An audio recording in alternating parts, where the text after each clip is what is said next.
This is Shobhit Singhal, and I'm working in Career Launcher for the students' benefit of entrance exams. Today I have with me Mr. Srinivas Akkapeddi. He's from IIM Indore. He's an IIM Indore alumni. He has 10 plus years of industry experience, and he's one of the best mentors when it comes to international education. So today we are going to have a discussion on SAT preparation and international education. Thank you so much for joining us today, sir. Thank you, Shobhit.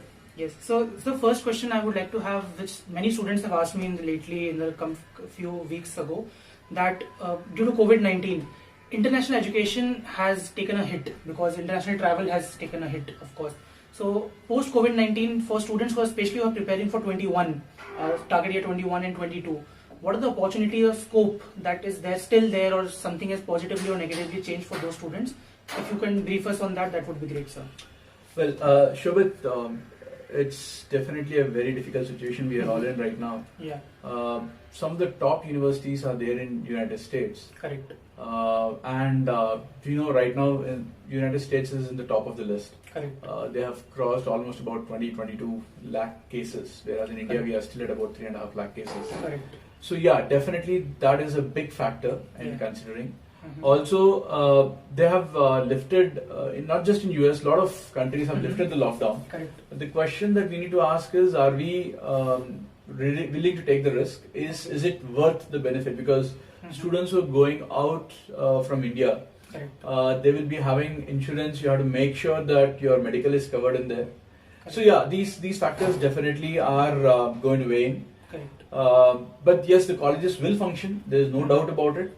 And the positive that I'll look at it is, if you are a student who's really interested in getting in some of the top universities abroad, probably this year is the better opportunity for you. Correct. Because a lot of Indians will have second thoughts. Correct. So the competition from the Southeast Asia countries will be lesser. Correct. Correct. And these universities have allocated quotas for every region. So if the number of applicants decrease from, let's say, China or from India, then you'll be one of the few people who will be applying, thereby having a better chance of conversion. Correct. That's a very valid point, so that's very good. So due to this lockdown in many phases, will the dates of the exam or college admission will be affected, or they are likely to be It depends. See, SAT is basically SAT and ACT. Basically, they are offline exams. SAT especially is a paper pen based exam. Correct. In India, it happens in various colleges in various cities. As of now, on their official website, as of now being mid of June, they haven't changed the dates. Okay. Their official website is collegeboard.org, and it's still specifying that their next exam date is August, then September, October, November and December. The dates have been published. There has been no change in the dates. So until they say otherwise, we will have to assume that the tests are going to happen.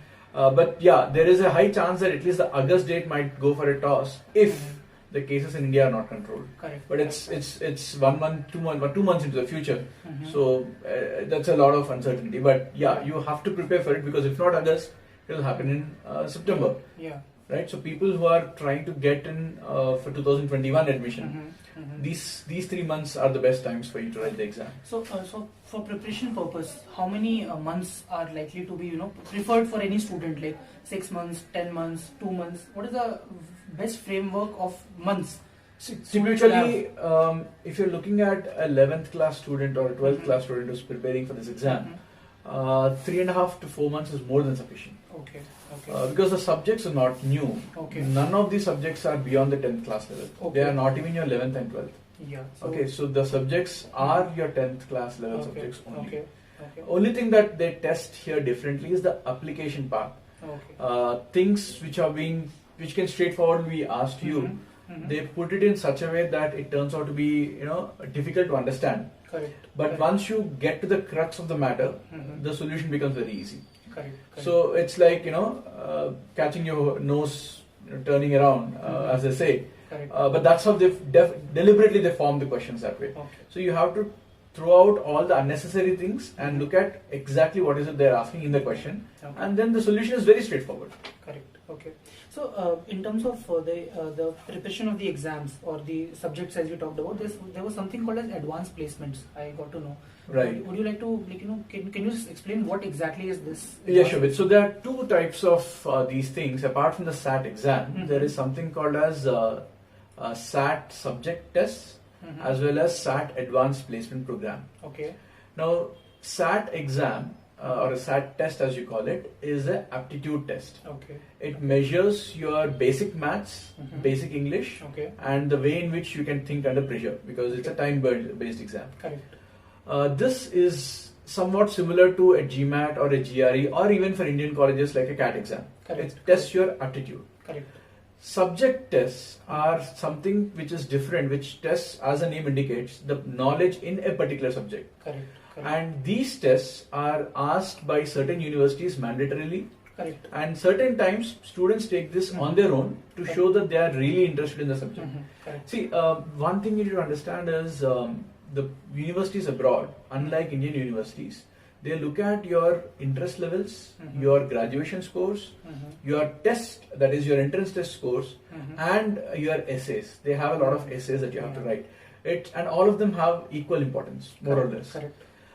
In such a criteria, how do you convince somebody that you are more passionate about a subject than the others? Correct. So you have the option of taking these things called as subjectives. For example, Brown School or Brown College, if you want to get into the medical profession there, they mandatorily ask you to take a subject test between physics, chemistry, or biology. Whereas if you want to get into, let's say, an MIT, they would want you to take 1 or 2 levels of maths and physics. Correct.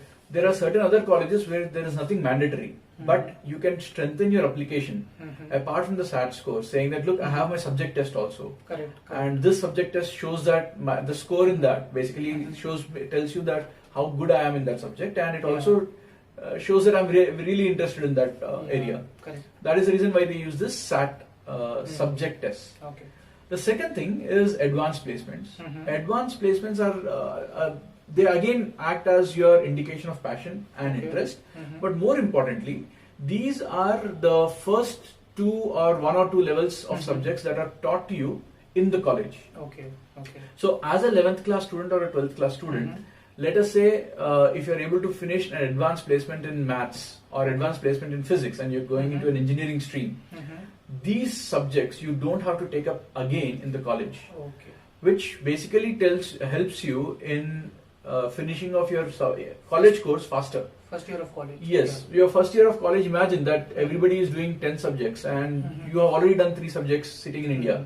So the remaining 7 is what you're going to work on. And the second biggest point is, for the 3 subjects you're not taking, you don't have to pay the fee. Correct. And that also gives you a lot of time to get acclimatized to the environment there, because most of them will be going out for the first time, Indians especially. You need time to figure out your stay and a lot of other things. Correct. Without the pressure of the same number of tests that the other have, you will have a lot of time. People search a lot for their jobs also, that is on-campus jobs. Part-time jobs. Part-time jobs, exactly. So that will usually, the way in which the plan is, scholarships or their own finance will help them in the tuition fee. And students work part-time to pay off their stay and lodging and boarding effectively. So because you are finishing off a lot of subjects in India, you will have a lot of time there to do all of these. And the first year is when you have to get all of this sorted. And if you're sorted in the first 3 to 4 months, imagine the kind of relief you'll be having. Correct.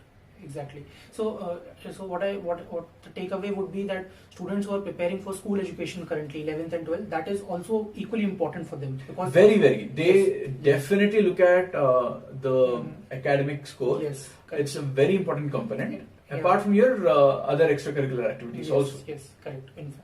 Great. So, sir, the students who are seeking admission in 2021 and 2022, especially because these are the immediate years, 3 immediate advice you would give them for preparation purpose or the mindset purpose. 3 immediate advice.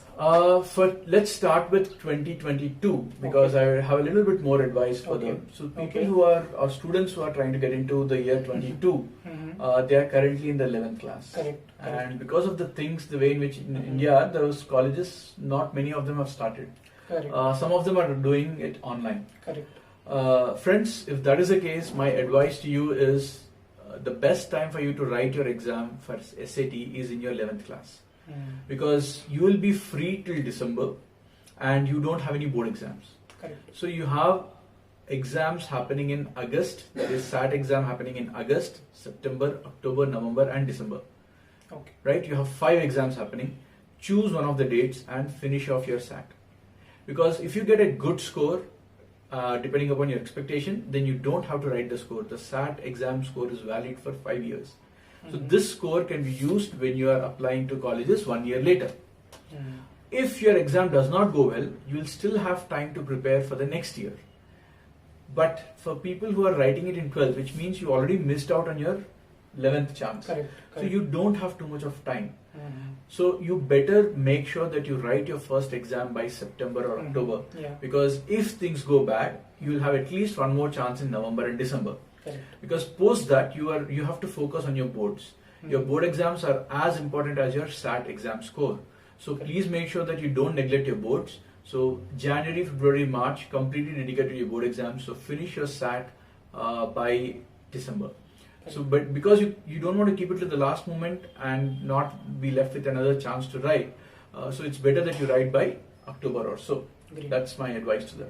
Great, sir. That's great. So last question, and very important, that because of the online education booming up, so students are also very confident that by watching YouTube or taking some free sessions by any academies offering, they might be able to clear SAT exam on their own. They don't want to spend, or they want to invest in the mentoring programs basically and the training program of the SAT.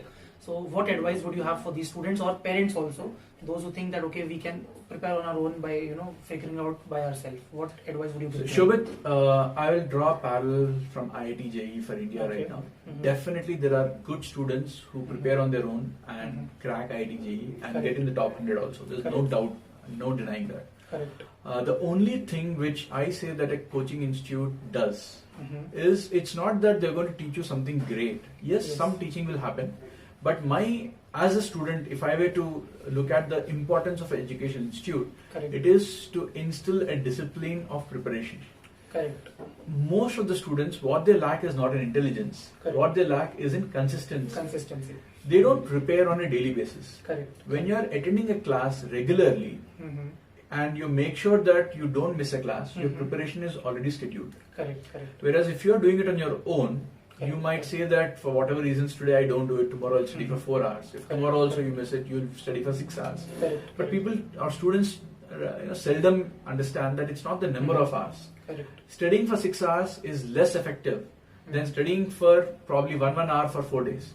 So 4 hours of 1 hour each day is much better than studying for 6 hours in a single day, because your brain's capacity falls down after a particular point in time. So yeah, what does mentoring do? Coaching institutes classes give you discipline. A mentor or a mentoring session basically helps you identify your mistakes. Even the best of the batsmen in cricket or the best of the players in any sport will always require a coach. It is not because they are bad, it's just because somebody from the outside has to look at them and tell them that, look, this is the mistake you're doing and this is the rectification you have to do. So somebody who's experienced can help, definitely, but it is not mandatory. There are enough students that I know who have cracked SAT without coaching also. In fact, I would like to add that not only about the subjects, about the form fillings, SOPs, that admission criteria, that also is very much that important. Is also a lot of help is required there. Once again, students who are really spending time on it can do it. But yes, if there is somebody who can already tell you through what to do and how to navigate the process, would be helpful. Correct. Srinivas, thank you so much for having this conversation. Thank you, Shobhit. So guys, this was just a small information video that we created, but if you want to have a detailed session on this, every Sunday we have a 1 hour webinar on SAT, specially conducted by Srinivas sir. It's an online session. Wherever you are, you can attend this session. If you want to attend this session, please message me. In the description, my number will be there, and you can always contact us. This will be a completely free of cost. We just want to help more and more students. So hope this was helpful. Thank you so much.